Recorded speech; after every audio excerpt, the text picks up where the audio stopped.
Alrighty, boys, back with another one. There's actually a lot of replies to this thread that we went over. I'm going to link the video I made of this thread. This thread talks about all the stuff that they are working on in the single player mode of Bannerlord, and stuff that's coming sooner than later and stuff that's coming a little bit later down the line. But yeah, let's do it. So there's, like I said, there's a lot of replies. There's like bunch of pages already of it. I'm gonna go through a couple of them and try to keep this video probably like 15 to 20 minutes. Once we reach that mark, I'll probably make a part 2 in a little bit. But yeah, so obviously, like I said, single player changes. Now let's see what other players and devs have to say about it. Oh, and like always, first thing down below, most up-to-date Bannerlord guides and what's it called? What do you call it? News. Go check that out. First, we have a player saying, it's a start. How about village upgrades and custom troop trees? Alrighty, so the dev says, not planned. Please refer to our future posts for what is planned. Yeah, that is not planned anywhere, unfortunately. Would be cool, though. Then we have another player saying, is it safe to assume we have a major diplomacy overhaul in the future? No, I don't think they stated that. Dev says, no, the post explains most of the major items we're working on. For additional information, you may refer to the future plans post. If you do have specific suggestions, though, they can be taken into account. All right. Next. Sorry, but I have a question about cutscenes. Will we have coronations? What is a coronation? Coronation. The ceremony of crowning a sovereign or a sovereign's consort. What does that mean? Is the act of placement or bestowal of a crown upon a monarch's head. Oh, like becoming king or whatever? I guess. I don't know. I don't know. They said they don't know yet. Maybe. There you go. I know it's hard to answer. This is another player saying. But is there a rough ETA on those improvements? Why do people keep asking this, man? It's getting so annoying at this point. Like, bro, it'll come when it comes, man. People are so anxious to just know a date or just know, like bro, relax. Dev says, generally, patches drop whenever they pass testing and assume it's before Friday of the week. Yeah, there you go. Another player says, thanks for the update. Given there must be an end in EA at some point, I presume that single-player topics are not covered are highly unlikely to be worked on. In this vein, please can we have a similar statement on intent relating to single-player modding? It would be extremely helpful to know what is and what is not in the development work program. By the way, great to see armor may be sufficient protective value to make it exciting to check loot again. Dev responds, my personal impression and hope is that modding will receive support for time to come. I'm pretty sure it's going to keep receiving support even after the game is released. If I'm not mistaken, even when Bannerlord was released, there was still, updates to it. Having said that, I don't think we will have a separate modding post like this, as we already have established lines of communication for both the forums and Discord. Hopefully it won't be too long until the next regular breakdown of related changes anyways. There you go. But in terms of the end of EA, if you guys didn't know, it's getting postponed again. They still haven't made an official post about it, but they have talked about it. Any news about the replay system / editor? Then he says, nothing I can comment on, otherwise I would have. There you go. So it's probably still in the works. Next. All right. We have a player saying, on topic now. Will we get more feature breakdowns for planned features in the near future? They sound really great. Dev says, the detailed feature breakdown will generally come alongside the respective patch. For updates like this one, we seek to balance their release with the state of development. This is to say we would want to achieve enough progress to share the information with relatively low chance of significant changes that make people feel disappointed. And as Flessa knows, I have been looking into this particular update for a while. There you go. So they will share stuff like this, but once they have enough of the changes built up to the point where they can't change drastically and kind of, upset others. So therefore, they wait until they, have a concrete idea that, yes, this will be in the game before they share it. Next, player says the player needs to have full control over what troops go in each group and what each group does. All the tinkering in the world won't matter if you enter the battle and the game just blobs all your troops into 2 groups. You can't just make them into a proper firing line or send the items into the breach first. But you do have full control. No? I thought the formations, you know, are pretty significant now. What? But the dev says you do have full control. You just need to turn off the delegation to AI that siege missions start on default by selecting the formations and giving the relevant order. There you go. Player says, does this mean none of it is coming in the next patch? Is the blocker issue really just a refactor that adds nothing to gameplay like people have been doom posting? Bro, oh my god. Listen, man. You know what this reminds me of? So, you know, well, I don't know if the people on the forums know. This isn't me trying to sound grand or anything like that, but you know, I'm a little bit older. I have a child now. I've been in multiple relationships. You know, a couple that have lasted past a year, and 2 that have lasted past 2 years now. And when you break up, it's like every single discussion, every single time that any civil discussion has to happen between the 2 of you over whatever, there's always just that like constant, like one person trying to keep it civil and the other person just trying to, I'm not saying I'm always the one keeping it civil. I try to be now, but what I'm saying is one person is trying to keep it civil and the other person always just likes to poke. Like poke. Like what he said here is it's not technically like rude, but it's implying certain things that the developers are doing which they have stated they are not doing. You know what I mean? It's kind of like you're poking the bear. You're poking the bear because you want some kind of response instead of just asking a normal question in a respectful way. You know what I mean? And it just reminds me so much about, like, you know, after a breakup, you try to talk to that person, but that person might still feel some type of way. So every time you try to ask them just a simple question, they just start freaking out about stuff. It's just, it gives me that same vibe. And it's just like, oh, God. It just makes you not want to talk to that person, like, at all. Because it's just like, dog, why does this have to happen every single time? But, yeah. Dev response says, yes, none of those items that will still take some time will be in the next patch. Blocker issues or crashes, gameplay breaking problems. So they never add content. We don't usually add features content once the patch has gone into its release testing phase, as it requires significant parts, if not all, of the testing to start from scratch. There you go. Kind of ignored all the poking and just gave a good response. Good. Another player says, when will we have the destroy kingdom mechanism in like Mount Blade Warband? Endless raiding party from kingdoms without settlement is painful, and many players want to destroy a kingdom without killing every single lord. Dev response says, you can also try to defect the remaining lords. I think we will have a look at both the AI defection and essentially defeated kingdoms as well as execution consequences. Okay, so there will be some changes to how executions work and also how AI defection works. Very cool. Good to know.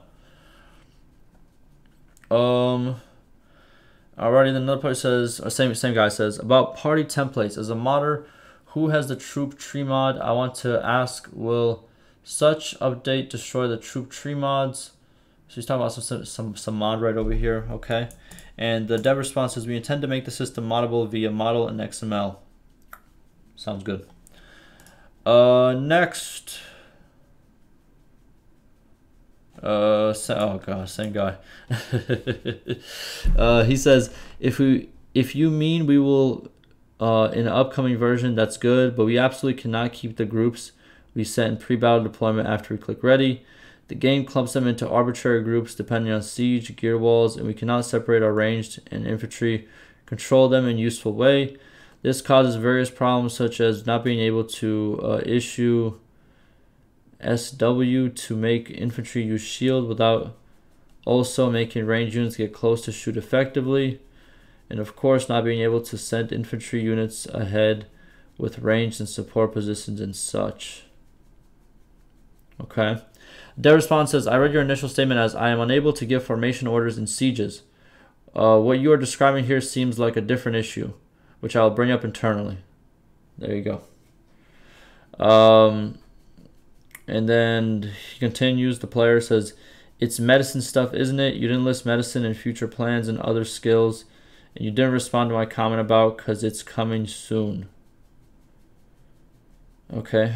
Dev responds and says, I don't list medicine here. The future plans post a separate, older announcement because it currently has not received changes to its progression.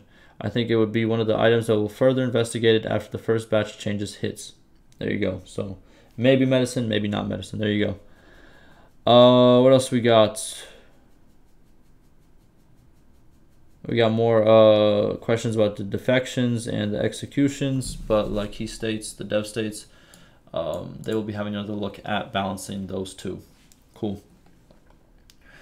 Another player says, I'm a little confused how the AI defections and execution consequences will be alleviated, children all being their mother's culture, or are you saying those fall under the categories required bug fixes? I don't know what that means. The developer says it won't, had the wrong part of this copy pasted. Okay. And then the player continues and says, also, can you give any more insight on what you guys are suggesting with this? I'm guessing the changes to AI defections and execution. So the dev says, I don't think we will have vassals reaching out to player kings anytime soon. It should subvert one of the most meaningful persuasions, and even if it wasn't a problem, it would need to be carefully reviewed in regards to balance. Occasionally, offers by mercenary minor factions may be a good idea, but they are not currently being worked on. Wait, that's kind of weird. It's in the main post, if I'm not mistaken. Unless I read it wrong. Right here. We are quite happy with the reception and impact of AI ransoms and peace offers. These new notifications make the world feel more alive and want to build upon them. For this purpose, we are exploring marriage, mercenary, and vassalage offers. So it's not coming? I'm confused. I feel like that's what was stated. I guess we'll have to see. I don't know. It's kind of a mismatch, I guess. What else do we got? Any more dev replies? Here they are. Alright, we got another player says, does that include any random events a player can interact with? Or is it meant to simply more scene animations will be added? Dev responds, what in the world? Dev responds, it concerns purely cosmetic improvements. From my understanding, it is castles in particular that will benefit from it.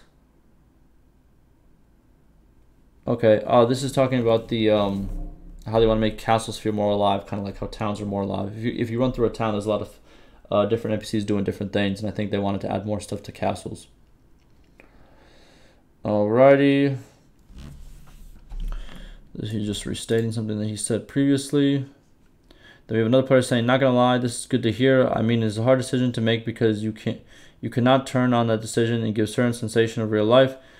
Do not treat your players like a child, please. What? Huh? I need context. Where is it? Where is it? Where is it? I need context. I need context.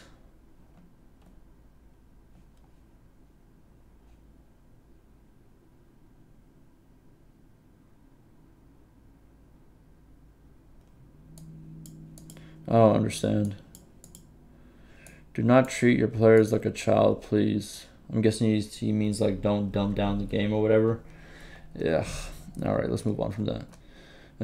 Got nothing to say about that. Another player is saying, that's surprising. Over a year ago, we had a little discussion on this topic, and it seemed it was being investigated. Dev says it's being looked into. I don't know exactly what they're talking about. We have another player saying, can we also get a way to message other lords and mercenary clans, because it's kind of BS. The NPC lords can do it, but we can't. Dev says, from what we remember, AI clans excuse me. AI clans need to be also within a certain range of whoever they wish to interact with, so it's not quite a universal line. I don't think we will get a direct messenger system, but maybe a solution improvement for mercenaries can be found. Unfortunate. I think we should have that direct messenger system, but that's just me. Next, and we have another player saying, and I guess the poll with 150 for 1 armored effectiveness won it. Okay. I guess. Okay. Dev says the decision to work on and make adjustments to armor has been made before the poll was created. There you go. And another dev responded to the dev saying, "Oh, I'm devastated. You can guess I'm aware of the changes and discussed it before the thread. We both like the new calculations, and I think you guys will too." All right, a little banter there. Next, how much do we have? Oh Jesus! Yeah, let's go through all these real quick. We'll end it there. Be a little bit over 20 minutes. We have players saying, could you please elaborate why diplomacy won't get any necessary attention before the release? As I can tell, we only got 3 minor changes regarding the section since EA started. Kingdom creation is implemented. It is possible via storyline before this implementation. Declare a war and make peace options are implemented. Tribute system is implemented. Okay. The dev responds, there are other changes such as the adjustment to war and peace logic, abdications, turning companions into lords, war priorities, granting a fief to one of your vassals, ability to hire mercenaries, but regardless of that, the ultimate reason for these decisions, in my view, is scope and opportunity cost. This isn't to say that these topics, like alliances, trade agreements, non-aggression pacts, may not be explored in other form in the future, but they are not part of the current plans for the base game. There you go. So it could happen, could not, but right now that is not what they're focused on. Naturally, if you do have a suggestion, a specific suggestion, I may be able to respond to it more specifically. There it is. Another player says, regarding diplomacy, what will the choices in the diplomacy tab when we are bartering with lords? 2 years passed and we still know nothing about the grayed out diplomacy tab. Dev says, currently I believe that you can barter for peace there when you are not part of a kingdom.